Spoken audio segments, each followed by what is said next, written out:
بسم اللہ الرحمن الرحیم۔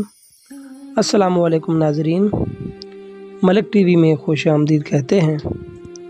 آئیے چلتے ہیں آج کی سٹوری کی طرف۔ آج میرے لیے بہت بڑا اور دل دھڑکا دینے والا خوبصورت دن تھا۔ میں دلہن بنی سیج پر بیٹھی تھی، میرا روح کانپ رہا تھا۔ مجھے اتنا اہم کام کرنا تھا، لیکن میں اس بات کو سمجھ نہیں پا رہی تھی کہ میں اتنے بھاری لہنگے اور زیورات کے ساتھ اتنا ضروری کام کیسے کروں۔ میری ماں ابھی چند منٹ پہلے ہی مجھے اس بات کی یاد دہانی کروا کے گئی تھی، اور پھر میں بھی کانپتے لرزتے ہوئے بیڈ سے نیچے اتری، اپنا لہنگا سنبھالا اور دروازے کی چٹکی کھولی۔ اپنے کمرے سے نکل کر میں نے باورچی خانے کا رخ کیا۔ گھر مہمانوں سے بھرا ہوا تھا، لیکن میں اس وقت میری خوش نصیبی یہ تھی سب لوگ کھانا کھانے کے لیے جمع ہوئے تھے، تو باورچی خانے کی طرف کوئی بھی نہیں تھا، کیونکہ کھانے کا انتظام لان میں کیا گیا تھا۔ میں چھوٹے چھوٹے قدم اٹھاتی باورچی خانے تک پہنچی۔ میں نہیں جانتی تھی کہ کون سی چیز کہاں پر پڑی ہے۔ ابھی میں اسی پریشانی میں کھڑی تھی کہ ایک آواز نے مجھے سر سے پاؤں تک ہلا دیا۔ اے نئی نویلی دلہن، تم یہاں کیا کر رہی ہو؟ میری ساس کے سوال نے میرے پیر تلے سے زمین کھینچ لی۔ میں نے اپنی مٹھی کو زور سے بند کیا اور آہستہ سے اپنا رخ اپنی ساس کی جانب موڑا، اور خوفزدہ سی آواز میں انہیں کہا کہ مجھے دودھ کا ایک گلاس چاہیے۔ میری ساس بہت نرم طبیعت کی مالک تھی۔ انہوں نے محبت و شفقت سے میرے سر پر ہاتھ پھیرا اور مجھے کہا کہ بیٹا آپ چلو، میں آپ کے کمرے میں دودھ کا گلاس بھجوا دیتی ہوں۔ لیکن اگر وہ تھوڑی دیر تک دودھ کا گلاس بھجواتی اور تب تک میرا شوہر آ جاتا تو میں اپنا کام نہیں کر سکتی تھی۔ میں نے ڈرتے ڈرتے انہیں کہا کہ آپ مجھے پکڑا دیں، میں لے جاتی ہوں۔ تو میری ساس نے مجھے دودھ کا گلاس بنا کر پکڑایا اور میں جلدی سے اپنے کمرے میں آ گئی۔ کمرے میں آ کر میں نے گلاس ٹیبل پر رکھا اور اپنی مٹھی میں دی ہوئی پڑیا کو گلاس میں ڈال دیا اور جلدی سے اس گلاس کو ہلایا تاکہ وہ دودھ مکمل طور پر دودھ میں حل ہو جائے۔ یہ کام کر کے میں نے گہری سانس کھینچی اور چلتی ہوئی بیڈ پر آ بیٹھی۔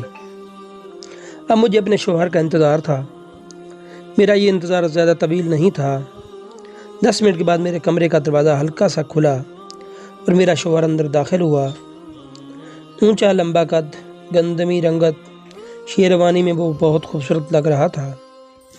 مجھے یقین ہو گیا کہ واقعی میرے ماں باپ نے میرے لیے کوئی شہزادہ ہی چنا ہے۔ لیکن اپنے اندر کی خامیاں جب مجھے نظر آئیں تو میرا دل بیٹھ گیا۔ میری ساری خوشی حجاب کی مانند پڑ گئی۔ میرے شوہر کا نام عبداللہ تھا۔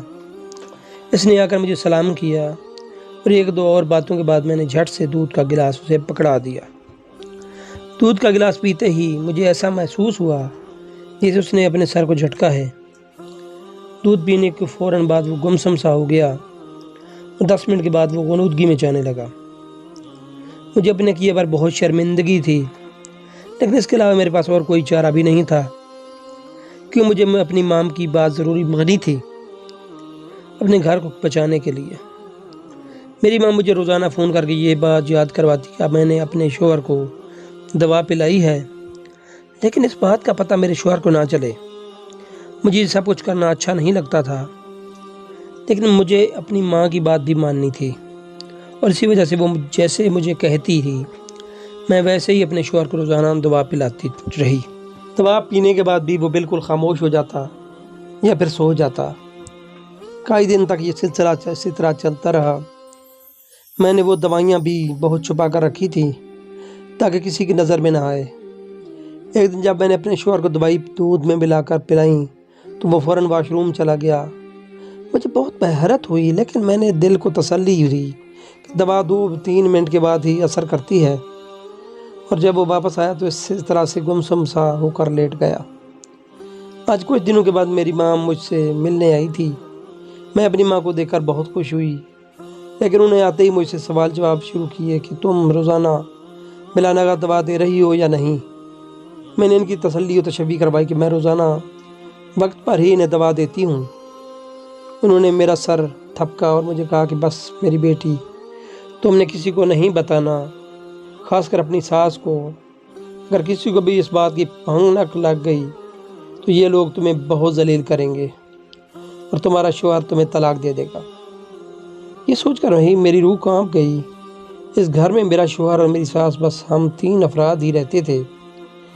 میری ساس حد درجہ نرم طبیعت کی مالک تھی اور میرا شوہر بھی بہت خیال رکھنے والا تھا۔ کبھی کبھی میرا دل کرتا تھا کہ اس میں اسے بتا دوں، لیکن پھر میں اپنی ماں کی باتوں کی وجہ سے میں خاموش ہی تھی رہتی۔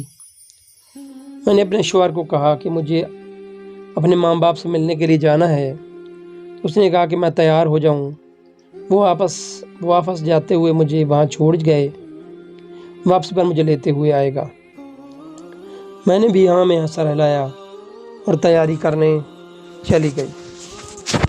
اپنے گھر آ کر الگ سا ہی ایک سکون ملا۔ اپنے ماں باپ سے مل کر میرے دل کو ٹھنڈک پہنچی، لیکن میرے ابو نے روکھا سا رویہ رکھا۔ مجھے لگا طبیعت نہیں ٹھیک ہوگی۔ میری ماں نے مجھ سے پوچھا کہ تم گھر کب جاؤ گی؟ تو میں نے اپنی ماں کو بتایا کہ شام کے وقت میرا شوہر مجھے لینے کے لیے آئے گا۔ تو انہوں نے بھی کہا کہ ہاں تم شام تک چلی جانا، کیونکہ دوا کا ناغہ نہیں کرنا۔ اور پھر میں نے اپنے گھر آ گئی۔ ایک دن میرا شوہر میری ساس دونوں بہت ہی غصے میں میرے کمرے میں داخل ہوئے۔ ان دونوں کے چہرے دیکھتے ہی میں تو خوف سے زرد پڑ گئی۔ مجھے کچھ سمجھ نہ آیا کہ وہ اس طرح غصے میں کیوں ہیں۔ اب تو مجھے یقین ہو گیا کہ واقعی ان کو میری سچائی معلوم پڑ گئی ہے۔ میری ساس نے آتے ہی مجھے بازو سے کھینچا اور کہا کہ اس سے پہلے کہ میں تمہارے ساتھ کچھ کر دوں تم میرے گھر سے نکل جاؤ۔ میرا شوہر منہ سے بھی کچھ نہیں بولا تھا اور میں ایک جگہ سن کر رہ گئی۔ میں کیا کروں گی؟ میں کہاں جاؤں گی؟ اگر میری ماں کو اس بات کا پتہ چل گیا تو وہ میرے ساتھ کیا کریں گی؟ یہ ساری باتیں میرے دماغ میں گڈ مڈ ہونے لگیں اور میری ساس نے مجھے بازو سے پکڑ کر کمرے سے باہر نکال دیا اور کہا کہ فوراً سے پہلے نکلو میرے گھر سے۔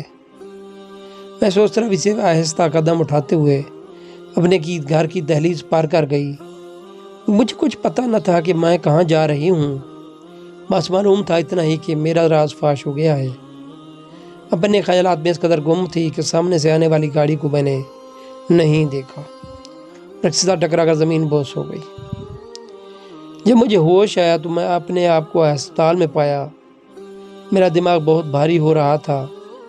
مجھے کچھ بھی یاد نہیں آ رہا تھا کہ میں کون ہوں، بس اتنا ہی یاد تھا کہ میں کسی گاڑی سے ٹکرا رہی ہوں اور مجھے بہت شدید چوٹ لگ گئی تھی سر پر۔ تبھی میں نے اپنے بیڈ کے پاس ایک اجنبی کو بیٹھے ہوئے دیکھا۔ تو اس اجنبی کو دیکھ کر میں نے انجان نظروں سے سوال کیا کہ آپ کون ہیں؟ تو اجنبی نے کہا کہ میں آپ کا خیر خواہ ہوں، آپ پریشان نہ ہوں، آپ کا ایکسیڈنٹ ہو گیا تھا 1 مہینہ پہلے اور آپ کو ہسپتال لے کر آیا تھا۔ 1 مہینے تک آپ کو کوما میں رہی اور ابھی آپ کو ہوش آیا ہے، تو اس لیے اپنے دماغ کے اوپر زیادہ بوجھ نہ ڈالیں اور پرسکون رہیں۔ میں اسے پوچھنا چاہتی تھی کہ میں کون ہوں، میرا گھر کہاں ہے، میرے والدین، لیکن میں اس سے کچھ پوچھ نہیں پا رہی۔ 1-2 دن تک میں مکمل صحتیاب ہو گئی تو اس اجنبی نے مجھے کہا کہ آپ کی یادداشت کھو گئی ہے اور آپ کے گھر والوں کے بارے میں کچھ بھی نہیں جانتا۔ آپ اسی طرح کریں، آپ میرے گھر چلیں، میرے گھر میری ماں رہتی ہے، وہ آپ کی دیکھ بھال کریں گی۔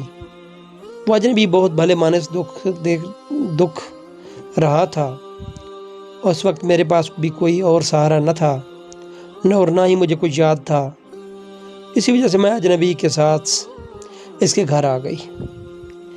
اس اجنبی اور اس کی ماں نے میرا بہت خیال رکھا، بہت ہی سکون ماحول دیا اور چند دنوں میں ہی میں ایک دم سے تندرست و توانا ہو گئی۔ لیکن ابھی بات ایک مجھے اندر سے کھٹکتی تھی کہ مجھے اپنا ماضی یاد کیوں نہیں ہے، اور جب بھی میں پرانی باتوں کو سوچنے کی کوشش کرتی تو میرا شرمندہ جانب شدید درد کی لہریں اٹھتی، اور جب درد شدت اختیار کر جاتا تو میں سوچنا بند کر کے بستر پر لیٹ جاتی۔ یوں ہی کچھ دن چلتے رہے اور بستر پر جاتی۔ ایک دن میں اس اجنبی کے گھر ایک عورت آئی جس نے مجھے یہ کہا کہ وہ میری ماں ہے۔ یہ سن کر میں بہت حیران و پریشان ہو گئی کہ آخر میری ماں نے مجھے کس طرح سے ڈھونڈا ہوگا، اور میں ان کے ساتھ گھر آ گئی۔ ابھی بھی میری یادداشت واپس نہیں آئی تھی، لیکن مجھے یقین تھا کہ وہ عورت مجھے جھوٹ نہیں کہہ سکتی، وہ سچ میں میری ماں ہے۔ جس طرح سے وہ میرے سے محبت میں پیش آ رہی تھی۔ گھر واپس آنے کے بعد میں نے دیکھا کہ میرے والد بہت پریشان تھے ہر وقت اپنے کمرے میں ہی رہتے تھے۔ انہوں نے ایک بار بھی مجھ سے کوئی بات نہ کی۔ ان کے چہرے کو دیکھ کر لگتا کہ وہ مجھ سے غصہ ہے۔ مجھے کچھ سمجھ نہیں آتی تھی کہ میری والدہ میرے سے اتنی محبت سے بات کرتی ہے اور میرے والد میرے سے اس قدر نالاں کیوں ہے۔ ایک دن میں اپنے کمرے میں گئی تو وہ لیٹے ہوئے تھے۔ مجھے دیکھ کر اٹھ بیٹھے تو میں نے ان سے سوال کیا کہ بابا، مجھے کچھ بھی یاد نہیں کہ میرا ماضی کیا ہے رہا، میں کون ہوں، لیکن ایک بات مجھے بے انتہا کھٹکتی ہے کہ آپ مجھ سے اس قدر شدید غصہ کیوں ہے؟ تو میرے بابا نے مجھے کہا کہ میں نے اور تمہاری ماں نے پیار میں کون سی کمی رکھی تھی جو تم نے ہم سب کو اتنا بڑا دھوکہ دیا۔ یہ سنتے ہی میرے پیروں تلے سے زمین نکل گئی۔ شاید میں نے کچھ بہت غلط کیا ہے جس کی وجہ سے میرے والدین میرے سے بہت ناراض ہیں۔ وہ رونے لگے۔ ان کی حالت پر میں تڑپ گئی۔ میں نے ان کو چپ کروانے کی بہت کوشش کی، لیکن انہوں نے مجھے کہا کہ میں اس کمرے سے چلی جاؤں، اور میں دل پر پتھر رکھ کر وہاں سے چلی آئی۔ مجھے بہت شرمندگی ہو رہی تھی کہ میرے ابو کو میری وجہ سے اتنی سخت تکلیف ہوئی۔ میں چاہتی تھی کہ جلد از جلد میری یادداشت واپس آ جائے اور مجھے پتہ چلے میں نے آخر ایسا کیا کیا ہے۔ پھر ایک دن وہ ہوا جس کے بارے میں نے کبھی سوچا بھی نہ تھا۔ میں کمرے میں سوئی ہوئی تھی اور میری والدہ کے پاس دوسرے کمرے میں ان کی بچپن کی دوست آئی بیٹھی تھی۔ وہ دونوں بہت عرصے سے بعد ملی تھی۔ میری ماں نے پہلے ہی مجھے بتایا تھا کہ ان کی دوست آنے والی ہے۔ میں فریش ہو کر ان کے کمرے کی جانب گئی تو میری والدہ اپنی دوست کو اپنا ماضی کی باتیں سنا رہی تھی۔ مجھے بھی بہت تجسس ہوا تو میں بھی دروازے میں کھڑی ہو گئی، ان کی باتیں سننے لگی۔ مجھے پتہ تھا یہ غلط ہے، لیکن میں اپنے تجسس کے ہاتھوں مجبور تھی۔ میری والدہ کی آواز بہت غم میں ڈوبی ہوئی تھی۔ میں حیران و پریشان رہ گئی کہ خوش نظر آنے والی میری والدہ اس قدر پریشان کیوں ہے۔ میری والدہ نے اپنی دوست کو بتایا کہ اپنی شادی والے دن وہ بے انتہا خوش تھی کہ وہ اپنے من پسند شخص سے پیار رچا رہی ہے۔ میں جب اس گھر میں آئی تو میری ساری خوشیاں ملیا میٹ ہو گئیں، کیونکہ میری ساس نے مجھے یہ نہیں بتایا تھا کہ ان کا بیٹا پہلے سے ہی شادی شدہ ہے اور وہ اپنی پہلی بیوی سے بے انتہا پیار کرتا ہے، جو کہ کچھ دن پہلے ہی اللہ کو پیاری ہو گئی تھی، اور مجھے اس گھر میں اس کی بیٹی کی پرورش کے لیے لایا گیا۔ میرے سر پر 7 آسمان آن گرے، کیونکہ یہ سچائی انتہائی خوفناک تھی کہ میں اس کو اتنی جلدی قبول نہیں کر پا رہی تھی۔ میں نے غصہ دکھانا چاہا تو میرے شوہر نے مجھے آ کر کہا کہ اگر مجھے اس گھر میں رہنا ہے تو چپ چاپ میری بیٹی کی پرورش کرنی ہے، نہیں تو میں گھر سے جا سکتی ہوں۔ مجھے طلاق دینے کے لیے بھی راضی ہیں۔ میرا دل کیا کہ میں اس لڑکی کی گردن دبا دوں۔ آج اگر یہ نہ ہوتی تو میں خوشی خوشی اپنے شوہر کے ساتھ رہ پاتی، لیکن میں مجبور ہو گئی تھی اور میں نے اس لڑکی کی پرورش شروع کر دی۔ میں نے دل میں تہیہ کر لیا تھا کہ میں اس بات کا بدلہ اپنے شوہر سے ضرور لوں گی۔ جس طرح اس نے مجھے تڑپایا ہے، میں اس کی بیٹی کو بھی تڑپاؤں گی۔ وہ جب چھوٹی سی تھی اس نے باتوں کو سمجھنا شروع کیا تو میں نے اس سے کہا کہ اسے اس قدر بیماریوں نے آن گھرا ہے کہ اس کی کبھی شادی نہیں ہو سکتی، اور یہ بات میں نے اس کے دماغ میں ڈال دی۔ میں نے بیٹی کو کہا کہ یہ بیماری تمہیں پیدائشی ہے، جبکہ وہ مجھ سے جب بھی پوچھتی یہ کون سی بیماری ہے تو میں اسے کہتی کہ یہ اندرونی بیماریاں ہیں جس کے بارے میں تمہیں نہیں پتہ، لیکن اگر شادی کے بعد تمہاری شوہر کو پتہ چل گیا تو وہ تمہیں طلاق دے دے گا اور تمہاری ساس تمہیں بہت ذلیل کرے گی۔ جیسے ہی میری بیٹی 16 سالوں کی ہوئی تو میں نے اپنے شوہر کو کہا کہ تمہاری بیٹی کہہ رہی ہے کہ فلاں شخص سے یہ میری شادی کروا دو، نہیں تو میں بھاگ جاؤں گی۔ یہ سن کر میرا شوہر سکتے میں آ گیا۔ اس نے شخص سے میری شادی کروا دی، میں جیسے چاہتی تھی۔ شادی کے بعد بھی میں اس سے روز فون کر کے کہتی کہ تم نے اپنے شوہر کو یہ دوائیاں بھی لازمی کھلانی ہیں تاکہ وہ بیمار نہ ہو۔ وہ لڑکی میری ساری باتیں مانتی چلی گئی، شادی کروا دی گئی۔ میں چاہتی تھی کہ وہ اپنے شوہر کو اپنے ہاتھوں سے ہی پاگل کر دے، اور پھر اپنے شوہر سے طلاق لے کر جب وہ دوبارہ اس گھر میں آئے تو میں اس پر بد چلن کا الزام لگا کر اپنے خاوند کو اس طرح تڑپاؤں جیسے اس نے مجھے دھمکی دے کر تڑپایا تھا۔ لیکن میرا سارا پلان تو تب خراب ہو گیا جب اس کے شوہر کو میری اصلیت کا پتہ چل گیا۔ اس کا شوہر ایک دن آفس سے ہمارے گھر آیا شام کے وقت اپنے سسر اور مجھ سے ملنے کے لیے، اور میں فون پر بات کر رہی تھی کہ تم نے دوائی لازمی کھلائی ہے، اور ساتھ ساتھ یہ بھی کہہ رہی تھی کہ اگر تم نے ایسا نہ کیا تو تمہاری ساس تمہارے ساتھ بہت برا کرے گی، تمہارا شوہر بھی بہت برا کرے گا۔ تب اس نے میری بات سن لی اور مجھے یہ بھی کہا کہ معصوم بیوی سے دور رہوں، نہیں تو وہ میرا بہت برا اثر کرے گا۔ اور اس کے بعد اس نے وہ دوائی کھلائی تو صحیح، لیکن وہ واش روم میں جا کر الٹی کر دی، اور دل میں تہیہ کر لیا کہ وہ اپنی بیوی کو ٹھیک کر کے ہی رہے گا۔ اور پھر اس کو جب یہ پتہ چلا کہ میری بیوی کو اس قدر غلط دوائیاں کھلائی گئی ہیں جس سے وہ جلدی ایمنیشیا کا شکار ہونے والی ہے، تو اس نے ڈاکٹر سے رابطہ کیا۔ تو ڈاکٹر نے اسے کہا کہ اگر یہ اپنی یادداشت کھو دے اور آپ لوگ اس کے دماغ کو کچھ اس طرح کا جھٹکا دو کہ وہ سب بھول جائے تو ہم اس کے دماغ سے یہ ساری باتیں نکال سکتے ہیں۔ اور اس کے شوہر نے ایسا ہی کیا، اپنی گاڑی سے اس کا ایکسیڈنٹ کروایا، اور اجنبی بن کر اور اپنی ماں کے ساتھ مل کر اس کی حفاظت بھی کی اور اس کا خیال بھی رکھا۔ اور اب وہ اس کے میرے ساتھ پاس چھوڑ کر گیا ہے، اور مجھے یہ دھمکی بھی دی ہے کہ اگر میں نے اس کا خیال نہ رکھا تو وہ میرے کرتوتوں کے بارے میں پولیس کو بتا دے گا۔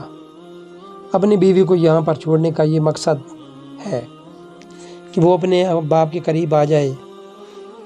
شوہر کے دل میں جو غلط فہمی ڈالی ہے اس کی بیٹی کے خلاف وہ ختم ہو جائے۔ وہ اپنی دوست کو اور بہت ساری باتیں بتا رہی تھی، لیکن اپنی ماں کی اتنی باتیں سن کر میرے قدموں تلے سے زمین سرک گئی، اور اسی وقت مجھ سب کچھ یاد آنے لگا کہ میری ماں مجھ سے کس قدر محبت سے پیش آتی تھی، لیکن اس کے ساتھ ساتھ تھی وہ مجھے اتنا ڈرایا کرتی تھی کہ مجھے اندرونی بہت سی بیماریاں ہیں، چاہے وہ سوال یہی صحیح، لیکن تھی تو میری ماں، انہوں نے میرے ساتھ بہت برا کیا۔ یہی سب سوچتے ہوئے میں بے ہوش ہو گئی۔ جب ہوش آیا تو میں اپنے کمرے میں تھی، میرا شوہر میری ساس پاس بیٹھے ہوئے تھے، اور ابو جی بھی وہاں سے پہ تھے۔ انہیں دیکھ کر میں زاروں قطار رونے لگی۔ ان سب نے مجھے دلاسا دیا اور کہا کہ جو ہونا تھا وہ ہو گیا، اب میں اپنے شوہر کے ساتھ ایک اچھی زندگی کی شروعات کروں۔ وہاں پر میری ماں آئی اور انہوں نے مجھ سے بہت معافی مانگی اور کہا کہ اب میں اس کو معاف کر دوں۔